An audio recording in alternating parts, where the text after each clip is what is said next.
the official names, you have the intake stroke. So that's where the piston goes down, draws air in. Compression is where it goes back up again and compresses that fuel-air mixture. We have the power stroke, where the piston comes back down again and drives the engine. And then we have the exhaust stroke, where it goes back up and expels that exhaust fumes from the cylinder. Some people like to refer to that as suck, squeeze, bang, blow. Not touching that.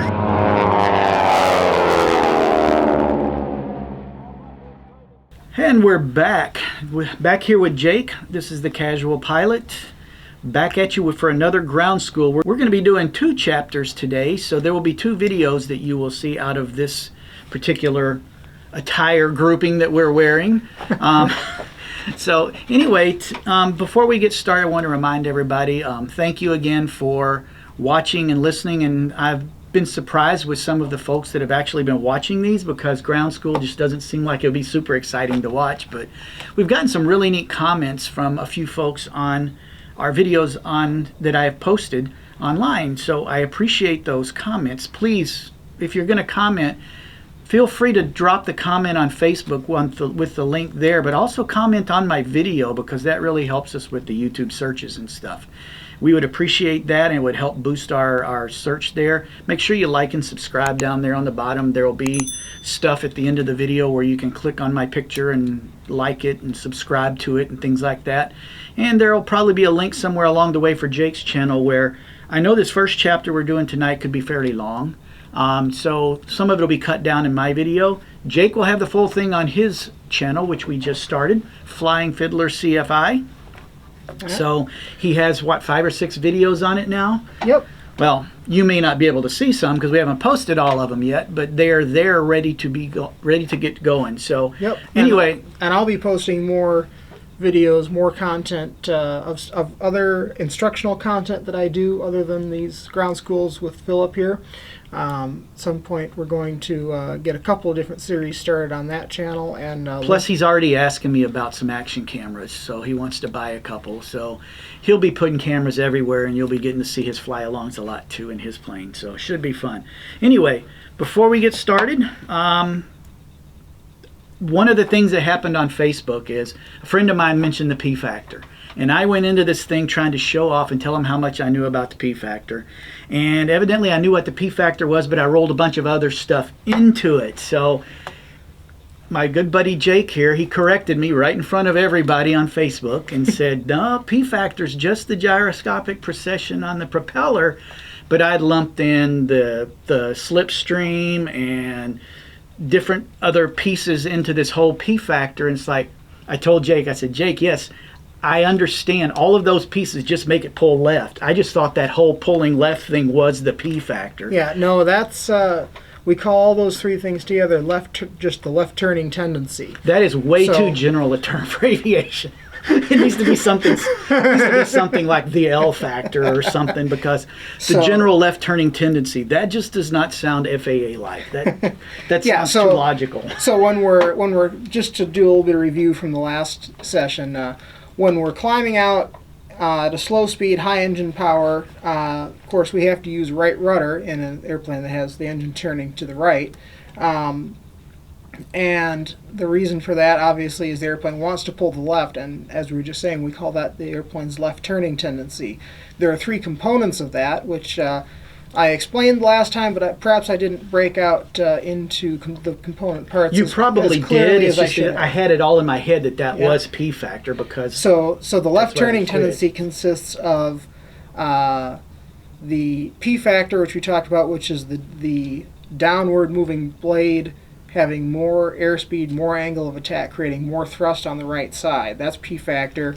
Then we have twisting slipstream, which is the rotation of the propeller,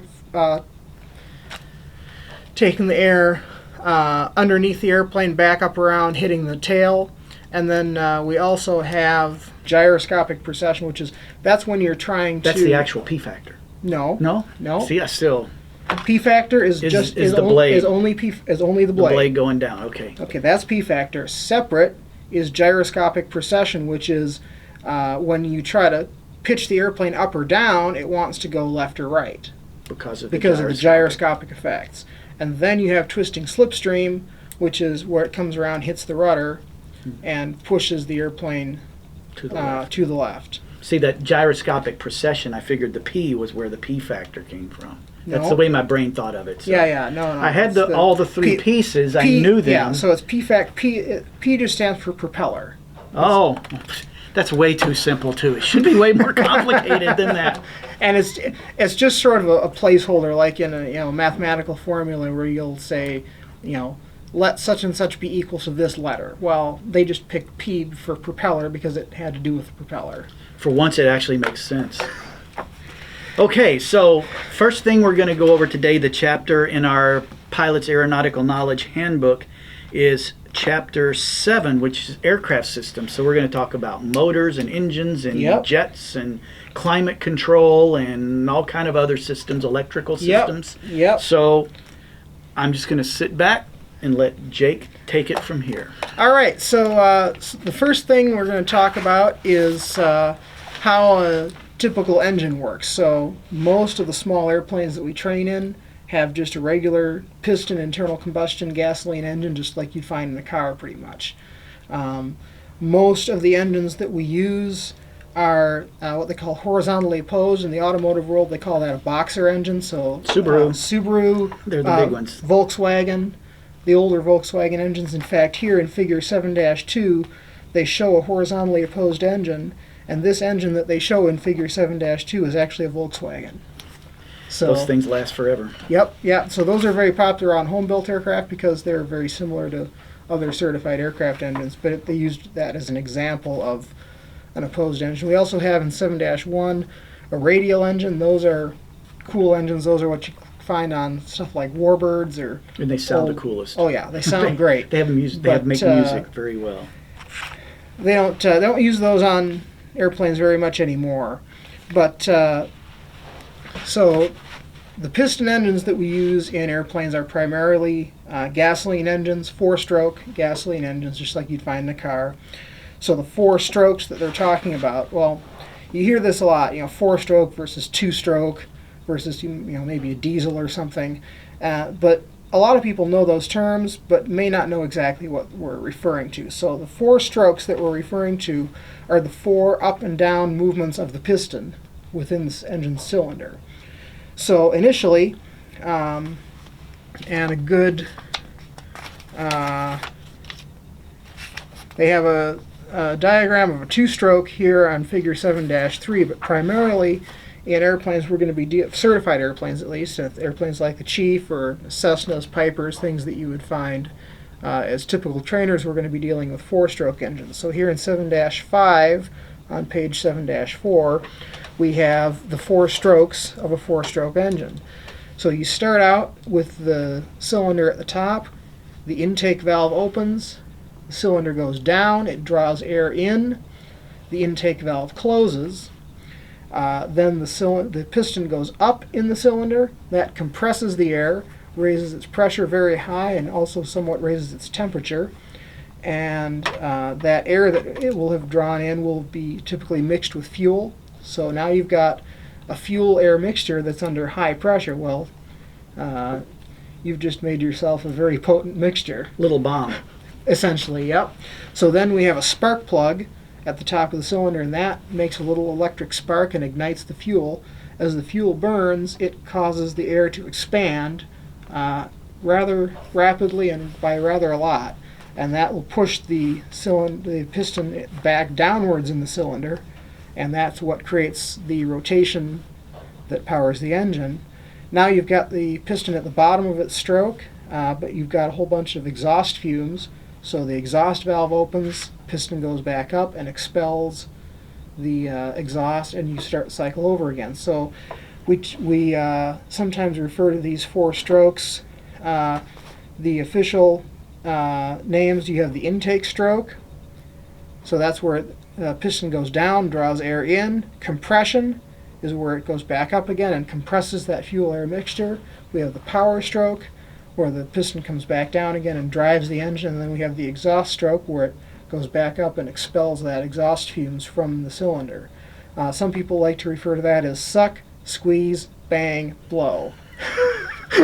Not touching that. That's That's a pretty. It sums it up. yep. So that's what you have in going on in each cylinder. Typically, the engines that we'll find in light training aircraft are 4 cylinders. So you have 4 of these cylinders, 4 of these pistons, all going. Since it's arranged horizontally, it'll be going in and out all at the same time. And while one's on a compression stroke, another one's on an exhaust, and Another one's on a power. they're all timed, so there's always one cylinder firing. Exactly, and that keeps the engine turning over Correct. nice and smooth. If you get the timing off, it runs like crap. Right? Yep, it sure does. So then, typically also in the engines that we find in light training aircraft, and this is a little bit different from what you'd find in a car, for example. These are just direct drive engines. So rather than going into a gearbox or a transmission that you'd find in a car, the engine is just hooked straight onto the propeller. So the engine spins, it spins the propeller. We talked a little bit about propellers last time, and the spinning of the propeller creates thrust. When we see 2100 RPM on our tack from our flying lesson, right, that's exactly how fast the prop's going. That's how fast. No gearing whatsoever. That's correct. That's how fast the engine's going, and that's also the same speed the prop is going, because they're just bolted one to the other. The other thing to talk about is a couple different kinds of propellers. The chief and most light training airplanes have what's called a fixed pitch propeller. It's just basically a big hunk of aluminum or wood or fiberglass or whatever kind of material that they've chosen to make propeller out of, shaped into a propeller shape. That's about as simple as it gets. You can also have adjustable pitch propellers, either constant speed, which gets into a fairly complicated mechanism for trying to. It's essentially like a automatic transmission on a car, where it'll try to maintain the same engine speed by varying essentially how much bite the propeller is taking out of the air. Very much like what you'd find on like a CVT, constantly variable transmission, in like a Subaru or something. Mm-hmm. Sort of the same effect. Obviously, the mechanism is very different, but as far as the effect that concept of how it transmits power, it's kind of similar. You have just straight adjustable pitch propellers, where you just have a control that directly adjusts the pitch of the propeller. That would be basically like a manual transmission in a car. You can't do it while you're flying, correct? You do it on the ground. That's another type. So you can have adjustable pitch propellers that you can just directly adjust while you're flying. Those are pretty rare. Okay. Mostly they use constant speed, which is kind of like an automatic transmission. Right, because I remember seeing a Flying Cowboys video where the dude was he had this little gauge out, and he was adding a little more pitch to his propeller for where he was going, or for what he wanted. Right, so that's getting into, called a ground adjustable propeller. Right. And that's what you're describing, where you can set it on the ground. You're essentially setting whether you want it to be optimized for a lower speed or a higher speed. And propellers that are optimized for a lower speed, I'm talking about the speed of the airplane here, not the speed of the propeller.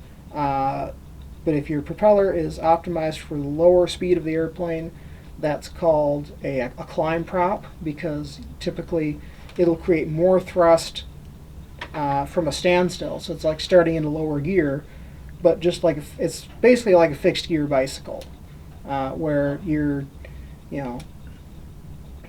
start out, and if you have a low gear on your bicycle, then you can start out quickly, but pretty soon your feet are going around about as fast as they can. You can't go any faster. Yep. And if you go the other way, where it takes you a little more to start out. You can't get a very fast start because you have to push so hard. But once you do get going, you can go faster. And so that would be like a climb prop would be like the low gear. So you get going fast, you get off the ground fast. That would be a flatter pitch, correct? Flatter pitch, correct. So the cruising, the one to go fast, would have more pitch because it's getting more bite, but it's harder to turn it around. Exactly. Okay. So that if you have a climb prop, it's better for takeoff and climb. Obviously, if you have what they call a cruise prop with more pitch, That's better for Might cruising. take you a little longer to get up to speed on the ground. Right. And you can have different different pitches of propellers on an airplane. You can swap out a propeller, or a mechanic can, a certified mechanic can swap out the propeller if you want to go from, say, a cruise prop to a climb prop, or vice versa. Those can be replaced. What's the Chief have on it? It's pretty much a climb prop. The Chief, because it has so many struts and wires, and it's never going to go. It's got a lot of drag on it. Got a lot of drag. Needs a little help. It's never going to go very fast anyway, so a cruise prop would kind of be a waste. So it's pretty much a climb prop. Just was curious when I was reading about it. I kind of figured that, but I just and was also curious. A climb prop is going to give you a better climb rate on the same horsepower, or allow you to have less horsepower for the same climb rate. Since we have a fairly small engine on the Chief, only 65 horsepower, we kind of need that climb prop just to get off the ground.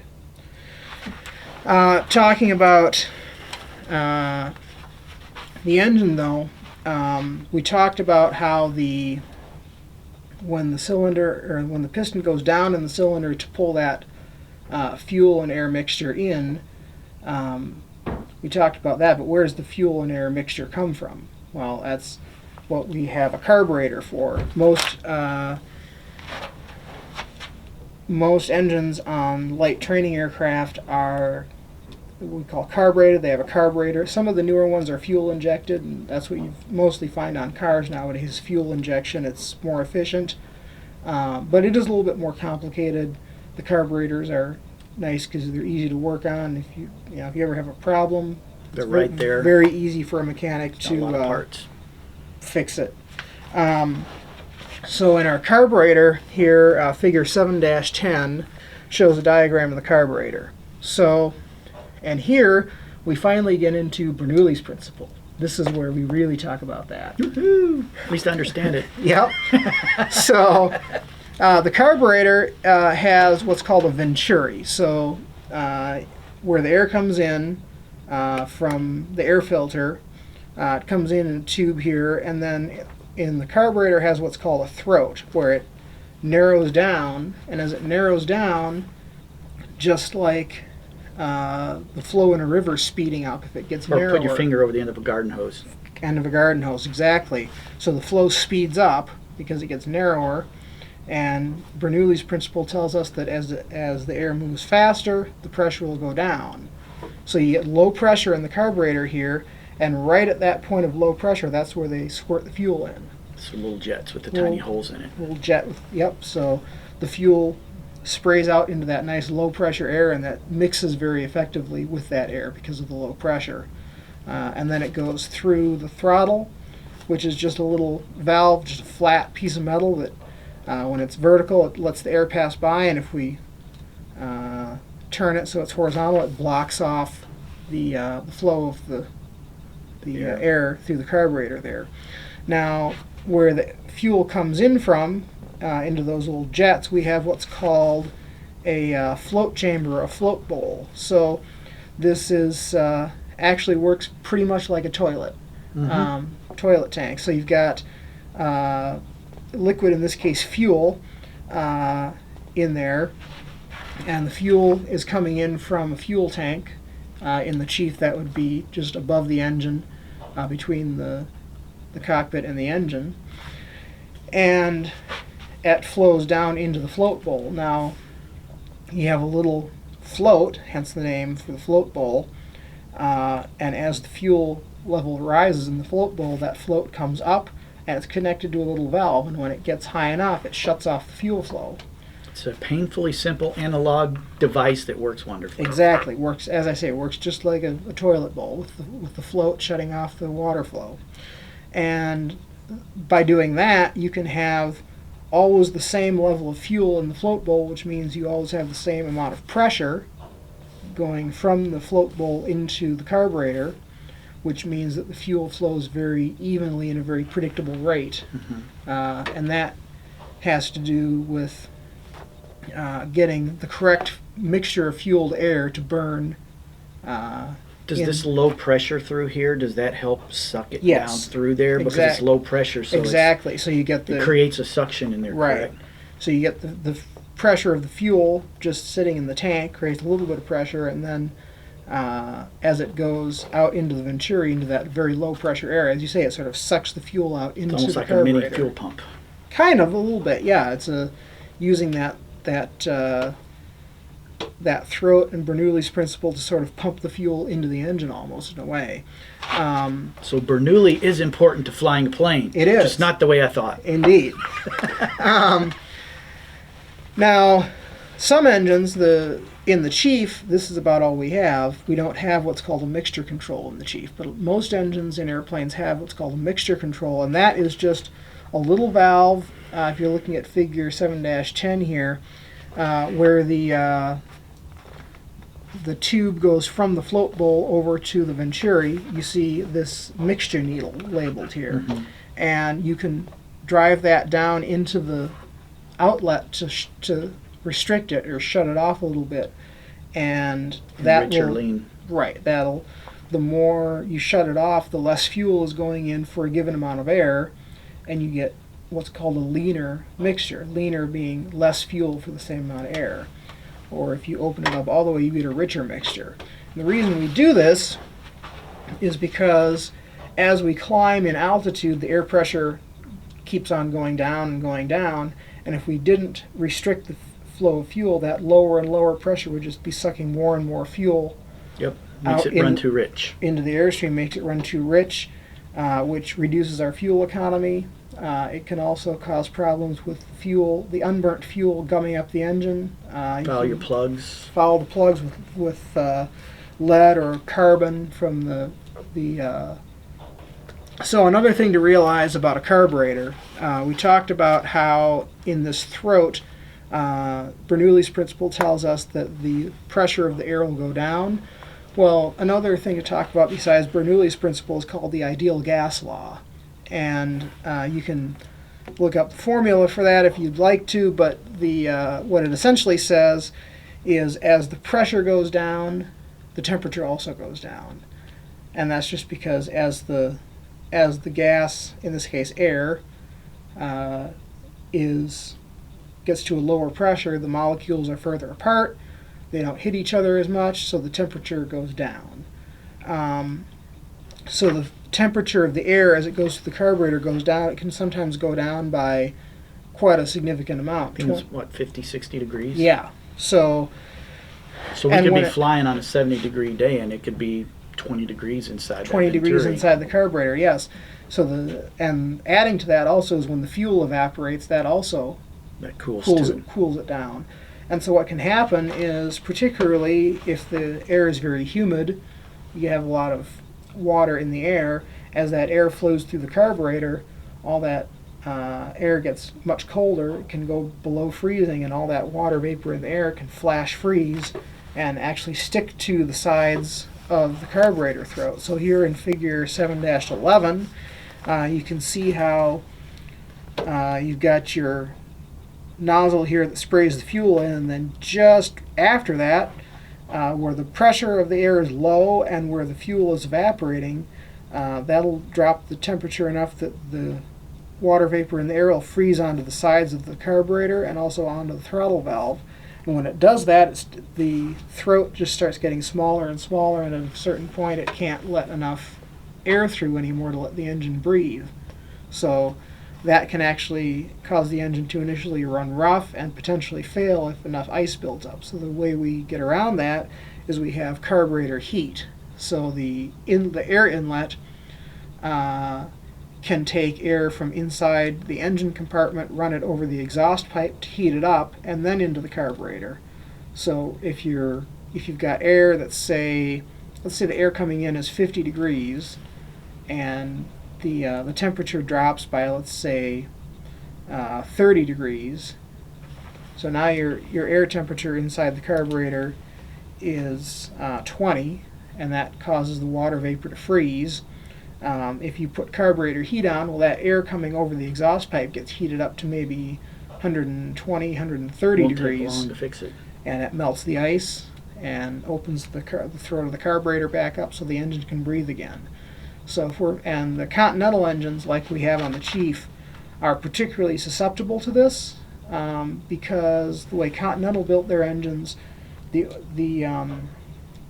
oil tank is just a separate tank below the engine. And the way Lycoming, that builds most engines on small airplanes, are either Continental or Lycoming. Those are the two primary companies that build the engines. The way Lycoming designed their engine, they had the oil tank with a hole in the middle where the air comes up through it.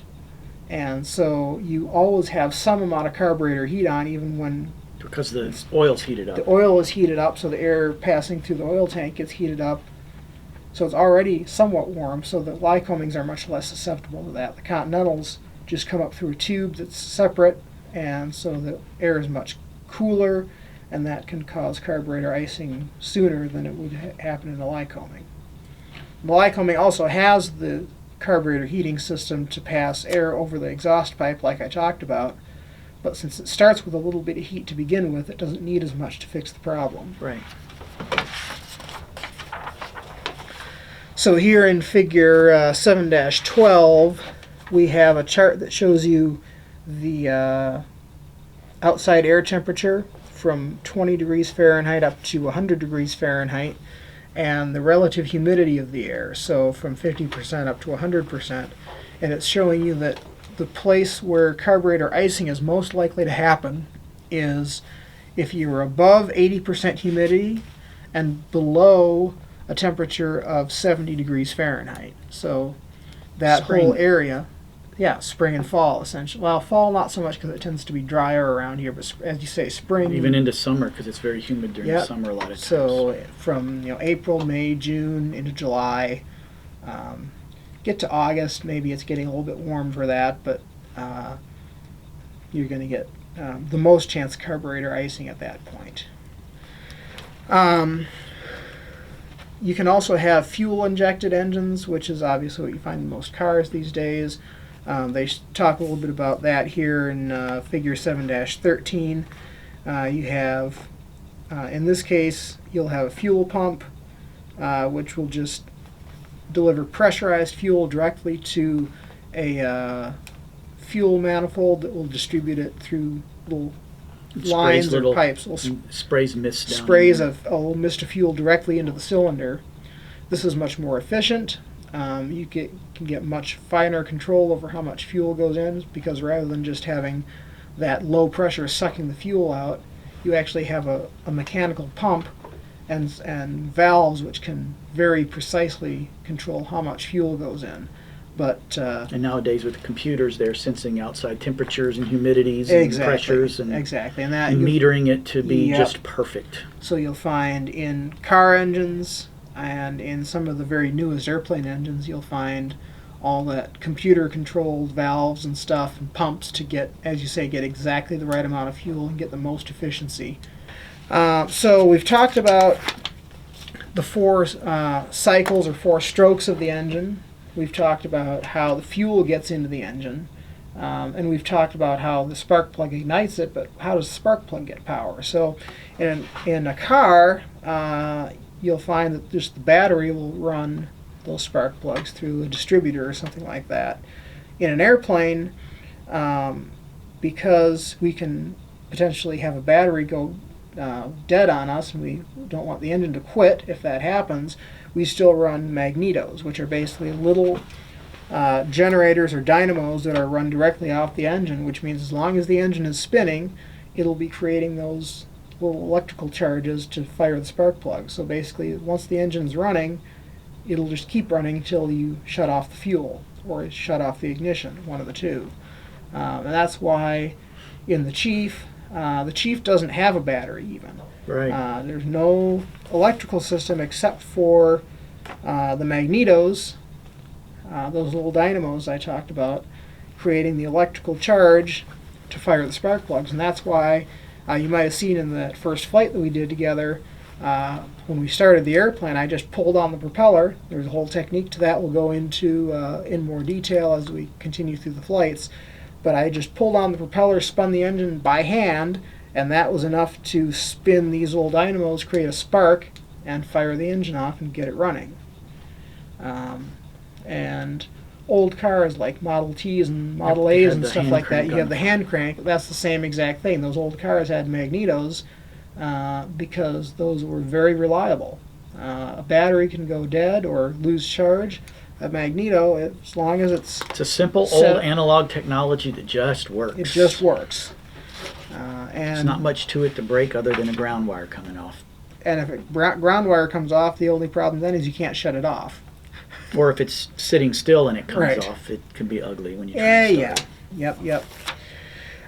See, I did read all that. Yep, very much. So we talked about that. We also have, obviously, you have to lubricate the engine. So you have all these parts spinning around very fast. If you have metal on metal moving that quickly, it would tend to just wear itself down to nothing. So we use oil to lubricate it, get a little film of oil between all the moving parts of the engine so it doesn't wear down. And in order to deliver oil to all of the parts of the engine that are moving, we have an oil pump, and usually we have an oil tank down at the bottom of the engine. And most engines are what they call wet sump, where all the oil drains down into the tank and then gets pumped back up into the engine again. A lot of cars have gone to what they call a dry sump, which can use less oil, which is an advantage, but also is more susceptible to an oil pump that may fail. So again, in airplanes, they've typically stayed with the wet sump because in airplanes, just like the magnetos, we prefer things that just work, even if it's older technology. So that's the oil system of an engine. You show on figure 7-17 a little bit about how that pump pumps the oil up into the engine to lubricate things like the crankshaft, the Pistons and rings. to some extent, although you don't want too much oil going No, into the not too cylinders. But you also lubricate things like the valves, all the things that in the engine that move. A little bit about the oil system in an engine.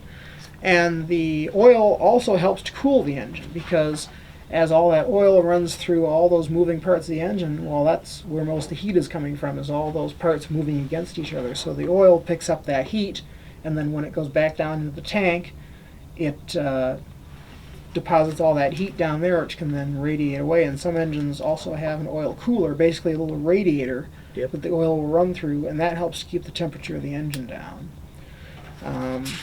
Most engines in airplanes are air-cooled, so besides the oil, then we just have air that passes over the cylinders, and the cylinders have little cooling fins or little protrusions on them to catch the air and help it take the heat away from the Heat cylinders. sinks. Heat sinks, exactly.